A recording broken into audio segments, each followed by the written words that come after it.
Right, the very first one is the anemone honorine Jobert. This is a zone 5 to zone 8. It will get to 18 inches to 18 inches and 24 inches in width. The thing about this, it has a striking, beautiful white pure flower on it.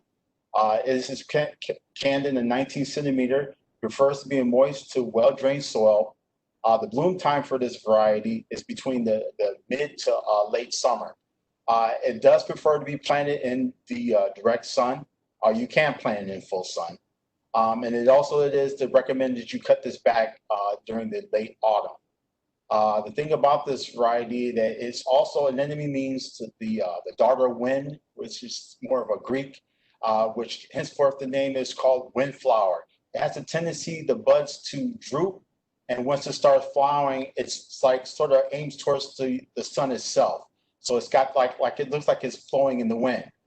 So that's the reason, like I said, why it's called windflower, which is a nice little tidbit you could add to a bar or a birthday party. So. Next picture, please.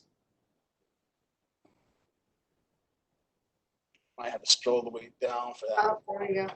Yeah. Okay. Now this one is the Deutzia gracilis. It's the Yuki two-tone. What happened with this one was when they did the canning on this, there was two varieties mixed into this. So it is a pink and a white in this variety. It's not in bloom now. Dan had put it on special. As you can see, the special pricing for this is at $6. Like I said, I think it's a cross between a Deutzia Yuki and a cherry. So it will have a pink and white flower to it.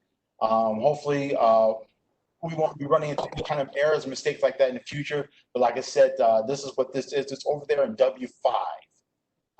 Like I said, this is also in a 2-gallon. And unfortunately, it's not showing any flowers, so I can't show anything. It does look nice because it's got this beautiful two-tone. But like I said, this is what's going on special right now. Next picture, please. Now for hibiscus. The good variety for hibiscus right now is the Little Kim series. Right now, the very first variety I have up here is the hibiscus Little Kim Red, also known as Rose of Sharon. This is a zone 5 to zone 9. It will get 36 inches to 48 inches in height, to 36 inches to 48 inches in width. This is a deep rosy red flower. It's a 2-gallon. It prefers to be in well-drained soil. All hibiscus varieties mostly are known to be a summer bloomer. So you can have these, and it won't start blooming till it loves the heat. So these varieties will bloom during the summertime and will give you some good summer color when other perennials, other shrubs are done. This is another good variety you want to bring in. You want to prune this probably within the late winter or into the early spring. Now keep in mind the hibiscus lilies, these are the dwarf series when it comes to hibiscus. This one has a very unique rosy, like it's a rosy red flower to it. It attracts bees and butterflies, and it's considered to be deer resistant. Pay attention to deer resistance because I'm starting to find deers in my yard, and deer resistance is becoming a big popular name for me now when it comes to varieties that you can put in your yard. And so this is a good plus to have. So, and like I said, we made this priority, all the hibiscus little Kim varieties, we made these priority 1 at the main now. So they should all be coming out from the main. Next picture, please. This is the hibiscus Little Kim Violet. This one has a more larger flower to it. It's more of a purple violet compared to the other lily Little Kims. It is also in a 2-gallon. Once again, these are summer bloomers. As you can see, it is starting to get some buds and flowers to it. It has this beautiful purple violet with almost a red striking center to it. Once again, dwarf. Good for planting in containers and inside your landscapes. And this variety is also considered to be deer resistant also too. Next picture, please. And the last of the 3 of the varieties of the Little Kims I have is the Rose of Sharon, also known as the Rose of Sharon. This is the Little Kim. This one is more of a white flower with this beautiful red eye center in it. As you can see in the picture, it does have some buds, and it is just starting to show some color. It prefers to be in well-drained soil, and also this is a summer bloomer. Once again, a dwarf. and it is deer resistant. Next picture, please. The hydrangea petalaris. Now these are the 3 gallons.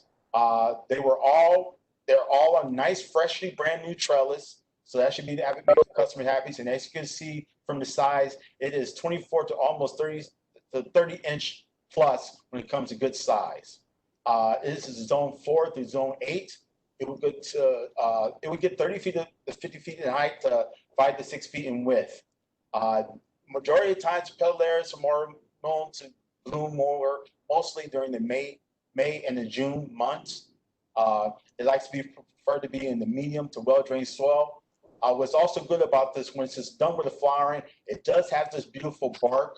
It reminds me of a birch. Yes, you can see some of the effects, the other good plus you can have for it during the winter time. This is a climbing hydrangea, and it tolerates drought, and it does well in heavy shade also too. Next variety, please. The Ligustium vicaris. Now, I already spoke to Bill about this also too. This is the next crop that we have that's coming out right now, where most of your customers are used to seeing that they land on a lot. They're being up there to 24 inches in height. This is the true size that we do sell this crop is. So I do have some 24s left, maybe 80 left. After that, this is going to be the next variety we're going to be pulling from. It is a brilliant yellow, good foliage to it. It does have a white flower, but like I said, was a stunning variety about this is the yellow foliage because it could really stand out in your landscape. It does bloom mostly during the June. It does well in the full sun to partial shade, and it does have a very glossy blue, like yellow leaf to it. And like I said, the biggest thing I really want to let you know about it, if this is only made, we're starting off there maybe like in 15 inches in height. This is the true height that we do sell this variety at. That's most important. Really make sure you relay that to your customer. So when they see this, this is the height, and this is the block that we're pulling from right now. Next picture, please. The Cotinus Royal Purple. This is the next crop that we're going to be pulling from. It's also known as the purple smoke bush. This is zone 4 through 8. It would get to 10 feet to 18 feet in height, to 8 to 18 feet in width. This has more of, once again, it has a pink flower to it. There was things stunning about this variety. It has this nice, rich, deep purple to lavenderish-like foliage to it. The thing is, it does very well in direct sun. It will basically, if you keep it in direct sun, the foliage will get darker. That's what's really nice about this variety right here. It's darker up on top, and it will give a nice green hue in the undercover of the leaf. Like I said, for this variety, you want to plant it in the full sun for its best color. It's good for also borders, and also bring out this a good contrast when it comes to landscape, when we're mostly always dealing with green or yellow foliage. This is a variety that will help you put in your landscape and they'll stand out from all the rest. Next picture, please. This is the Sedum Dream Dazzle. It's also known as Dream Dazzler Stone Crop. This is zone 4 to zone 9. It gets it'll get 8 inches to 18 inches in width. This one has, once it flowers, it has a stunning pink star-like flower to it. It prefers to be in the dry to medium to well-drained neutral soil.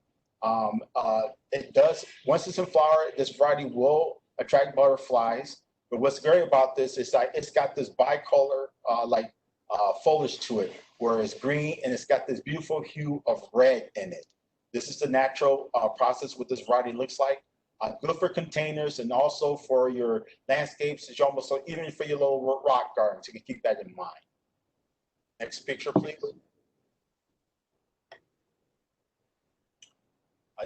Now, this is a new variety we had. We just got that this year. This right here is the Sedum Mojave Jewel Ruby. All right. This is a zone 3 to zone 9. It gets 12 inches to 15 inches in height to 18 to 20 inches in width. This has also another star-like a cluster of pink flowers to it. It prefers to be in the average soil. It prefers to be moist to well-drained soil. This will bloom in the late summer. What's striking about this variety that it has more of it has some veins to it, but it's a good striking, like more of a dark, rich, almost purplish like hue flower to it. It gives almost like a 3D effect when it's in your landscape. The picture doesn't do this justice. It's a very beautiful variety. I'm really impressed by this sedum, but we do have a limited number for this. It is new, and hopefully if it sells through well, we'll continue doing this out there for next year. Next picture, please. This is the Vitex blue puffball. It is a zone 5 to zone 9. It's 3 to 4 feet in height, the 3 to 4 feet in width. It has this blue, like lavender, violet flower to them. The picture on the left, it shows that this is in bud and bloom right now. So it is good for. What's great about the Vitex also too, it's a variety that loves the sun, so it can tolerate this good heat we have. You just got to make sure you make sure you're watering it because of this heat we got going on. But like I said, it does good and you want to plant this rightly in the direct sun. This Vitex is the dwarf variety. When it comes to most of the Vitex, it has like a lace leaf to it. It blooms through in June and throughout to September. It's also good perfect for borders, and I mean some people just like put them in their patio pots and leave them for decorations. Next picture, please. Now this is the variety I wanted to hurry up and add it onto it. This is the a new variety that we have when it comes to Vitex. This is the Chicagoland. It is also a zone 5 to zone 9. I turned in the paperwork for this, so this variety should be showing into current inventory sometime today. What's great about this variety, that it's also another one that it just loves the heat. As you can see, I can road run this crop. It's actually beautiful and very stunning. And with all this with the heating going on, this Vitex, once you keep it well watered, this variety thrives in the heat. It blooms between, this is a midsummer bloomer variety, and it's a good strong stem leaf. They say this will not wilt in the sun, like from drooping from the heaviness of the flower. It's got good stems onto it, and they support the flowers to this variety right here. It's a must-have for people who's got pollinator-friendly gardens. And like I said, this is the new variety that we have. Hopefully, we will continue doing this for next year. Yeah, so Jeff said we did do some propagation for this variety right here, but it is a stunning variety. I saw this one. I just really want to hurry up and add this on to let you know that if you got some, because of the heat and everything like that, this is a good still. It's in flower right now. So you customers, if you got some customers looking for something still with some flowers, this is the good variety you want to select from. And I think that might be it for my selection for today.